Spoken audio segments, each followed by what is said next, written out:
जय हरी. एकादश स्कंध भाग 95 अध्याय 5. जन्ममरणाच्या भोवऱ्यात सापडल्यानं जी माणसं संसारात भ्रमत असतात त्यांना कलियुगात नामानं सद्गती मिळते. नामानं संसाराचं काटेरी कुंपण उमटतं, निघतं, जातं आणि शांती, सुख, संतोष होऊन परमानंदी मिठी पडते. नामामध्ये मोठा लाभ आहे. देवांना काय किंवा माणसांना काय, इतर युगात कष्ट करून देखील न होणारा लाभ कलियुगात नामानं सुलभ होतो. म्हणून भाग्यवान लोक नामघोषाचा मोठा अति मनापासून लोभ धरतात. नामसंकीर्तनात हरिनामाचा घोष चालतो, त्यामुळे देवाला मोठा आनंद होतो. वैकुंठ सोडून तो त्वरेनं कीर्तनात धावत येतो. नामाला भुललेला देव वैकुंठाला परत जायचंच विसरतो. भक्तांचा भाव आणि प्रेम पाहून ते स्थान त्याला आवडतं. मग जिथे देव राहतो तिथे वैकुंठ लोकही येतो. या रीतीनं नामानं सलोकता मुक्ती प्राप्त होते.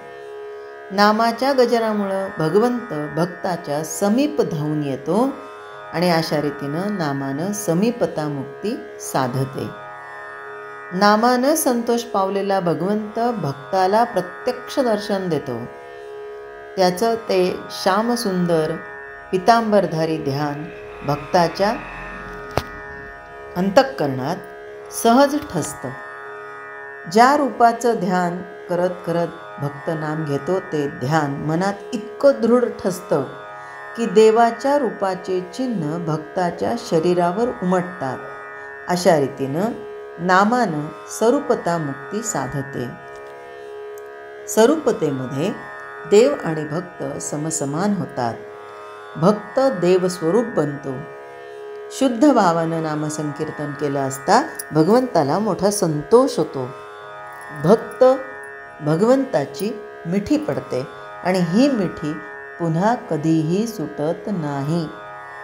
भक्ताच्या आत बाहेर आणि चराचरात देव प्रगट होतो. संसारात दुसरं काही दिसायला मुळी उरतच नाही. अशा रीतीनं भक्ताची वृत्ती स्वानंदी निमग्न होते आणि पुन्हा परतून वेगळी होत नाही. तेव्हा तिलाच सायुज्य मुक्ती म्हणतात. तिच्यात द्वैतपण उरतच नाही. अशी पूर्ण सायुज्यता संपादन करून भक्त जेव्हा हरिकथा करू लागतो तेव्हा त्या कथेच्या तल्लीनतेनं सगळे प्राणी आकर्षिले जातात. भगवंताच्या नामाला भक्त इतके लुब्ध होतात. याचं कारण हे असं आहे की मुक्तीला ते विचारतच नाहीत. सांगण्याचं तात्पर्य असं की योग, याग, तप इत्यादी साधनांना भगवंताच्या नामसंकीर्तनानं अगदी पोरकं करून सोडलं. म्हणजे नामसंकीर्तन एकदा करायला लागलं की मग या गोष्टी कुणी करतच नाहीत. आणि कलियुगामध्ये नामसंकीर्तन भक्तीच मुख्य आहे. कारण हरिकीर्तनानं आणि नामस्मरणानं अज्ञानी जीवांचा उद्धार होतो. स्वर्ग हे काही भोगाचं खरं स्थान नाही. स्वर्गसुख हे क्षणिक आहे. तो एक देहसुखाचा बंदीखानाच आहे. म्हणून देवदेवता आणि भाग्यवान जीव कलियुगात जन्म घेऊन भगवंताचं नामसंकीर्तन करतात.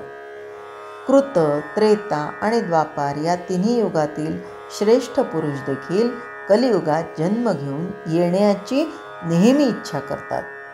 दीनजनांचा उद्धार व्हावा म्हणून कलियुगात केवळ नामस्मरणानंच भगवंत जीवाचं संसार बंधन तोडून टाकतो. नामात श्रद्धा ठेवली तर लोक अनायासेच तरतात. याबद्दल संशय घेऊच नये. कलियुगामध्ये नाना प्रकारचे लोक भगवंताकडे येऊ लागतील. स्त्रिया आणि शूद्र देखील भक्तीचा महिमा माजवतील. विशेष करून द्रविड देशामध्ये भक्ती अतिशय वाढेल. शरणांगताला शरण जाण्यायोग्य असे फक्त भगवंताचेच चरण आहेत. त्यांना मनापासून शरण गेल्यानं जन्ममरण बाधत नाही. ज्याला जन्ममरणाची बाधा नसते त्याला देव, ऋषी, आचार्य आणि पितर यांचं ऋण देखील लागू होत नाही. भगवंताच्या चरणी जो रंगून जातो तो नामानेच उद्धरून जातो. अर्थात तो कुणाचाच ऋणी राहत नाही.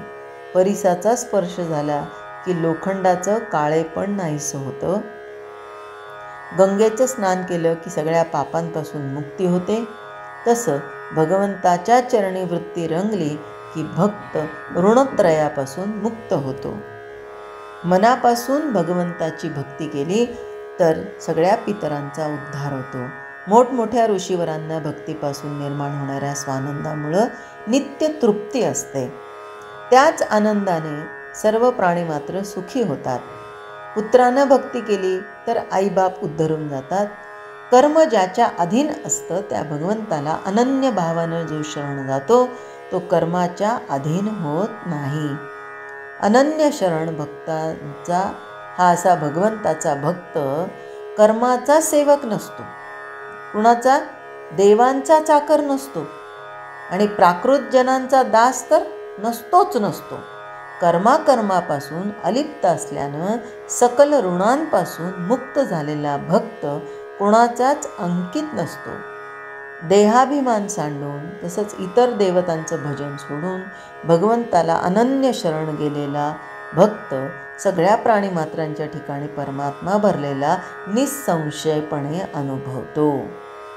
या दृढ प्रतीतीमुळं कर्मबंधन त्याला स्पर्श करत नाहीत. असा अनन्य शरण भक्त भगवंताला फार आवडतो. एखाद्या वेळी त्याच्या हातून तर सत्कर्म घडतातच नेहमीच, पण एखाद्या वेळेस चुकून जरी असत्कर्म घडलं तरी त्याला प्रायश्चित्याचं बंधन नसतं. सिंहाचा छावा या मस्तवाल हत्तीकडून वेढला जात नाही, तसं हरीच्या भक्ताकडून अकर्म झालं तरी त्याला त्याचं बंधन पडत नाही. नामस्मरण करणारा महापातकी असला तरी यम त्याला वंदन करतो. मग जे हरीचे परमप्रिय आहेत त्यांना अकर्माचं बंधन कसं पडेल? राजाच्या मर्जीतील सेवकाला पहाऱ्यावरील शिपाई अडवतात का? नाही. मग राजाच्या आवडत्या मुलाला द्वारपाल कसा अडवू शकेल? तसं भगवंताच्या नामाचं नुसतं स्मरण ज्याला असतं त्याच्या चरणाला वेद वंदन करतो. मग भगवंताच्या परमप्रिय भक्ताला वेदांचं विधान कसं बाधेल? वास्तविक भक्ताकडून गैरकर्म कल्पांतीही घडायचं नाही, पण प्रारब्ध योगानं दैवगतीनं एखादं असं कर्म घडलंच तर भगवंताच्या नामानं त्या कर्माच्या बंधनापासून तो मुक्त होतो. कर्माची बाधा न होणारा भागवत धर्म तो हाच होय.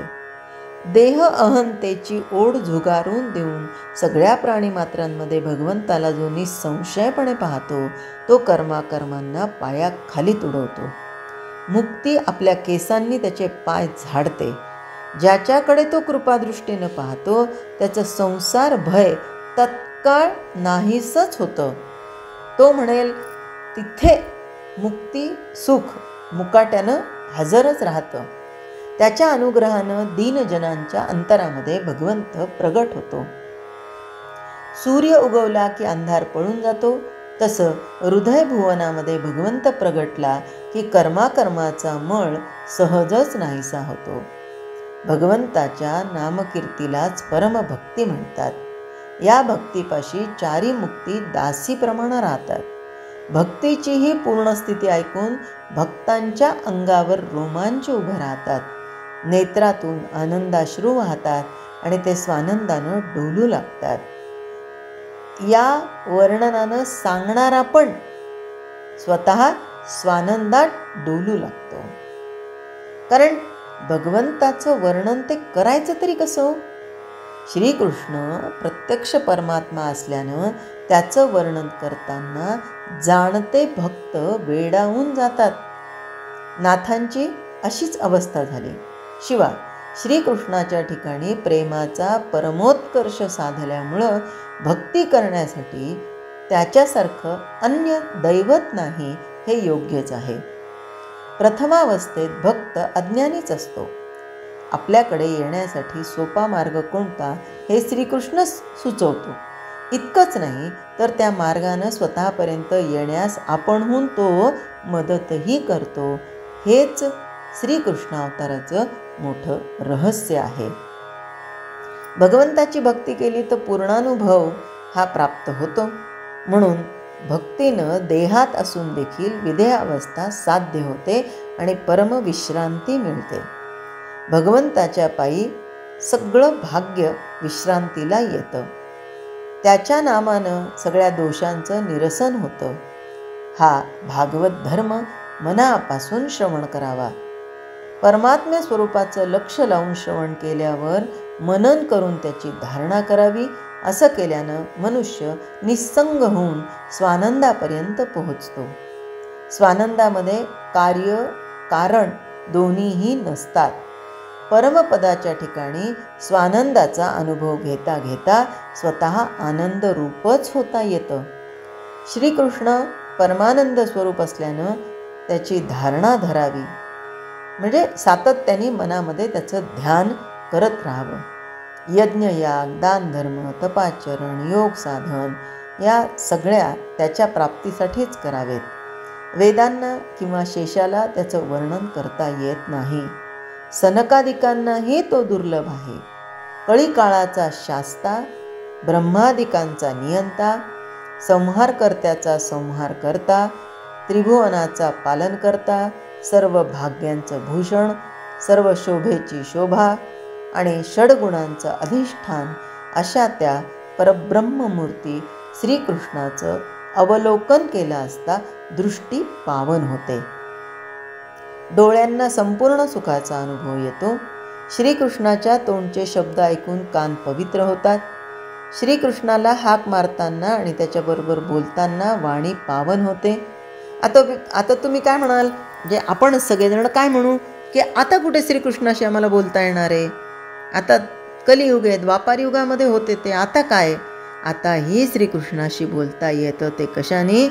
तर भगवंताचे जे जे काय ग्रंथ आहेत, अर्थात गीता असो, भागवत असो, आणि म्हणून आम्ही भागवताच्या आरतीमध्ये काय म्हणतो, ग्रंथ नवे हा श्रीकृष्ण, गीते वेदी मनपूर्ण, अनन्य होता या शरण, खचित टळे जन्म मरण, त्रिताप जाती चिरये शांती, नाथही वदती रामपदे ठेवू माथा, आरती करू तुझ भगवंता, जय हो जय श्री भागवता.